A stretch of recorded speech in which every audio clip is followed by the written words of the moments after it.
What is up, guys? Welcome back to another video. So today I have a pretty special unboxing and review to do for you all today. So as you know, Christmas has just passed, and honestly I had a great time. I hope you all had a great time and got a lot of presents. But I figured I'd do an unboxing today because this is actually one of my Christmas presents that I got from my mother. Thanks, Mom. But I was actually really just confused and in shock that she and surprised that she found this figure. Now, why was I in shock that she found this? Well, first of all, I had in mind to pick up a Russian figure, and you know, I never could really find one, and on the internet they were selling them for way too expensive, at least for me. And apparently my mom found one. She doesn't want to say how much she paid for it. I'm kind of nervous about that, but either way, you know, it's a cool gift, really nice figure, and yeah, let's unbox it. But before we do, let's look at the box. And also, this is actually made, as you already know, by Hasbro, but is from the brand GiJoe. And most of you all should know, and probably do know the company or the brand GiJoe, because they made, or Hasbro, which is, GiJoe is the series, and Hasbro made these figures. This is, the GiJoe series no longer exists. And so yeah, they're pretty rare, they're pretty much like vintage figures now, and collectibles. But yeah, they're really rare, hard to find, as I said. And here I have one now, which is pretty cool. But okay, so let's look at the box here. As it says here, it's World War II Russian infantry soldier, and then it says foreign soldiers collection. Right here, you got a nice little artistic picture, nice little artwork on the box of the Russian soldier. On the side, you got another picture, and then just saying what the figure is, GiJoe logo. On the back, you got a Japanese Zero fighter pilot, and you got the Russian soldier on the back. And one thing that I like about these GiJoe figures and the packaging is that they actually tell you some really neat historical facts about your figure and what it would have been doing, or what the soldier would have been doing back then in the war. And then it says right here, let me read this real quick on top. Let's focus the camera right there. Okay. It says, from ancient times to the present, man has fought horrific wars over endearing principles such as freedom, national pride, and survival.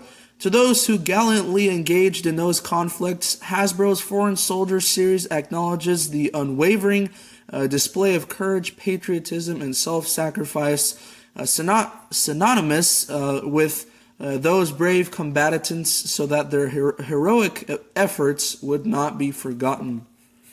Really neat. And then it says, collect them all.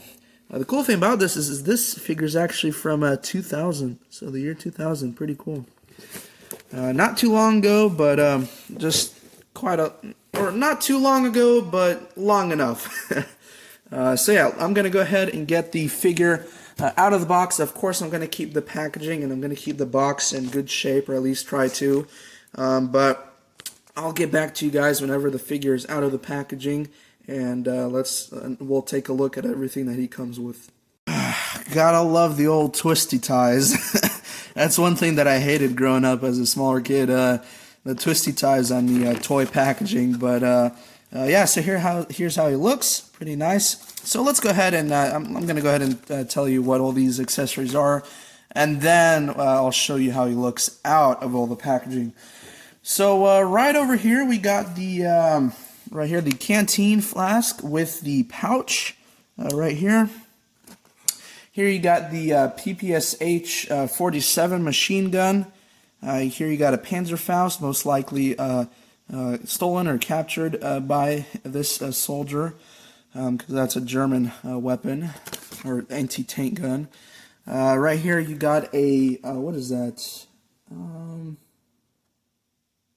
Oh, over here it says on the packaging it's a belt light, so that's interesting. And then, of course, you got his hat here, or the cold weather cap. Then you got the sticky grenades right here, but they're actually called the Molotov cocktail is pretty much what these are called. So I think they would light them up. It's a bottle. They would light up the piece of cloth that would stick out here, and then they would throw it, and everything around it just becomes engulfed in flames. And then you got the figure itself. So a lot of really nice material here for the winter. Rubber boots, and then nice little belt here with the Soviet star on there, and then really nice face sculpt right there. So let me get this figure out of all this packaging. Yeah, I got quite a lot of work to do here. Alrighty, so here he is out of the box, and I've got to say the detail is pretty amazing on this figure. Right down here you have all his accessories, so let's go ahead and look at the accessories before we get into the figure. So here's the Panzerfaust, as I told you before. One unfortunate part with this is it's not as detailed compared to a Dragon model's Panzerfaust. They're pretty much the same length here. As you can see here, the Dragon models has all the historically correct detail compared to the GiJoe version, which is just plain and simple. The GiJoe version does not really have this area right here, and doesn't have the sticker of how to use the Panzerfaust. Let me see if it'll focus. There you go. Here. There you go. That same sticker is not on there. And a lot of differences. Also, the Dragon models Panzerfaust, the actual missile itself can come off, and then you're just left with the tube. But this one cannot. It is glued on there, and you cannot take off the missile. So, which is a bummer, but still nice little background, I guess, piece or something like that. But do keep in mind, GiJoe is pretty much based mostly for kids and sold and marketed towards kids. So it's not going to be as detailed, but it's going to be detailed. And then, of course, the Dragon models are going to be more detailed, of course. Alright, so over here we have the sticky grenades, or as I said, the Molotov cocktail. But I do believe now that this is not the Molotov cocktail because, as you see here, and they all individually come out, which is neat, but this will go around the belt, so you can attach it right there. But this right here is actually indeed like some sort of a Russian-style sticky grenade. So it is not like the bottle with the little cloth hanging out that you would light on fire and then throw. Yeah, it's definitely not like that. So this is indeed like a anti-tank sticky grenade. But really nice details on this pouch here that's holding the sticky grenades right there. Nice little wear and tear look on them. Alright, next up is the actual canteen flask. So nice and not that detailed, but just pretty much plastic, clear molded plastic. This would usually be filled with like vodka or something like that. Because they would always get the Russian soldiers drunk before battle. Fun fact there. So nice little thing there. And here is the pouch with some sort of a material, cloth. And this would go also on the belt there. So let's go ahead and put this back into the pouch. And of course, oh, and right here is the belt light, which I haven't really seen this before. I don't know if this is historically correct. Comment down in the comments, put it down in the comments down below if you know exactly if this was actually used by the soldiers. So it's pretty neat. And then right here we have the PPSH gun, so really nice. Got the nice little wood detail on there, and then all the way through, really overall nice detail for a kid's toy. Which have now these are pretty much just collector models for collectors, not as much for kids, but some kids do buy them now just to play with them as well.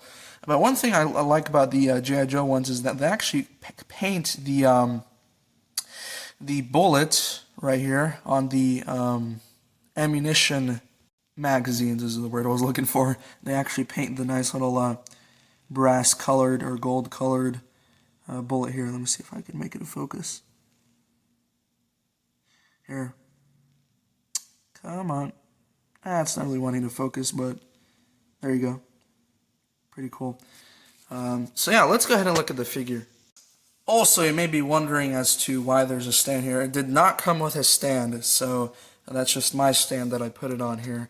But alright, so there, looking at the details, you got really nice face sculpt right there. And the cool thing about the hat here is that they actually put just a regular red star. Usually I believe they would have the what's it called, the hammer and the sickle right there, the Soviet Union logo, but I may be mistaken. And then here's the belt as well. Buttons, really nice detail all the way around. Boots, as I said. And then here's the back of the figure. Pretty cool. Nice and simple. Alright, so let's go ahead and look at the articulation of this figure. Let's see here. Alright, so looking at the legs, the knees bend about this much. So not too bad, not too bad. And the leg can go back about that much. And then forward about that much. Stretches out like that. Back this way, same thing with the other leg. Knee bends this way. Oh, his hat fell off. Knee bends all the way this way. Can go all the way back. So really nice articulation. The arm goes out about this much. The hands do not rotate. They're just they're stuck in place, but you can move them this much, however much you wish. And the arm can bend that way and that way. And then, of course, same thing on the other side.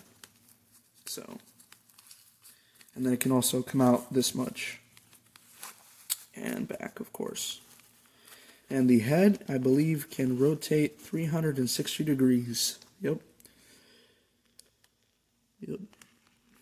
Can go up, just a little bit up, just a little bit down. Yeah.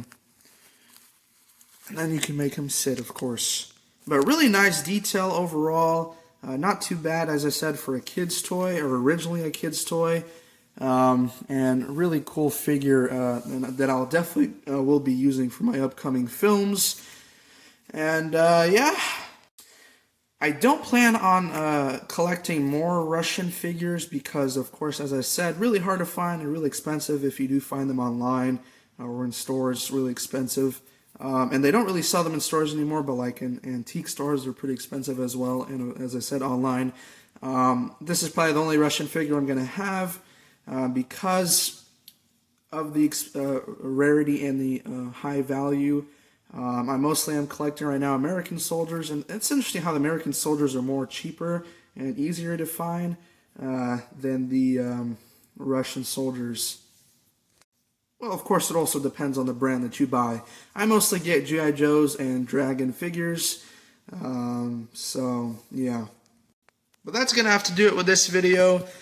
For this video, I hope you enjoyed it. Drop a like, subscribe if you're new, and stay tuned for more upcoming videos and upcoming films. Also, for my subscribers out there, if you're watching, don't worry, I'll get some. Also, for my RC fans out there, don't worry, I'm going to upload some remote control videos pretty soon. I just got to service and fix some of my vehicles, including the Axe Monster Truck, the Axle Yeti, and my other RC crawlers. I got to fix them up because I had a lot of fun with them before, and I broke them quite a bit. And yeah, they sure took a beating, and now I got to fix them. So yeah, see you guys later. Peace.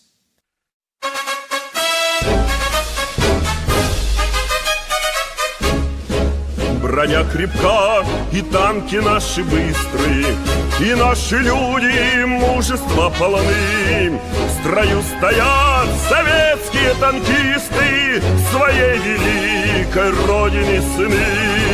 Гремя огнем, сверкая блеском стали, пойдут машины в яростный поход.